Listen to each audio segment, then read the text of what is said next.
maganda nito, okay ako sa mga magulang. Ang di maganda, matanda ako sa magulang. Wala raw dapat magsilbing balakid sa dalawang taong nagmamahalan.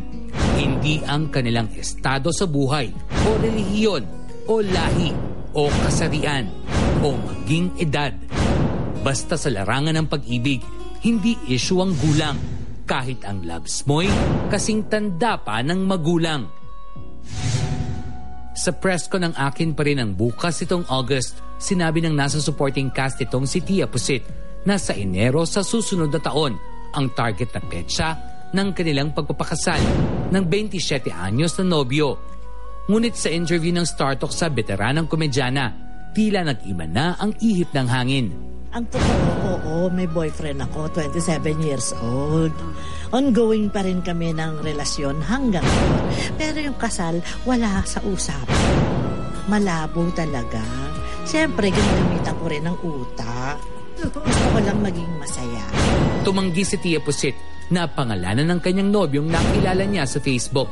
Magdadalawang taon na ang kanilang relasyon sa darating na November. Ang maganda nito, okay ako sa mga magulang niya at mga kapatid niya. Yun ang importante. In fact, nakapunta ako palagi sa bahay nila. Dinadala niya ako lagi. Ang di maganda, matanda ako sa magulang. Pero, basta pag nakita mo yung picture, maliloka ka. A widow of 19 years, muli rin daw tumibok ang puso ni Tia Pusit. Pero kakaiba raw ang karelasyon niya ngayon. Kasi iba, hinuhututan ako eh. Pero ito ngayon, pag halimbawa, hindi pa TF Day, tatanungin ako niyan, may pera ka pa? Sabihin ko, ano na lang eh, pahihiramin ako niyan. But if Tia Pusit had her way, sa totoo lang, huwag na tayo magplastikan. Gusto ko talaga ng foreigner. Yung talagang ikakasal ako. Yung makakarating ako sa ibang bansa.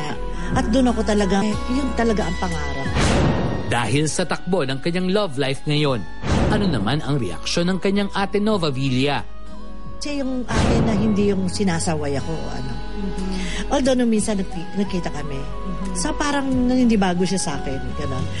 Kasi yung kapatid kong isa na stewardess, ate, totoo, meron yan. Ganun. Sila lang dalawa nag-uusap. Ewan, gumagano'n si ate. Pero alam ko si ate, payag siya. Basta happy ako. Tsaka, tama na yung nangyari sa akin noon. Kumbaga, kung ngayon natagpuan mo, go on. Sige, masaya ka eh.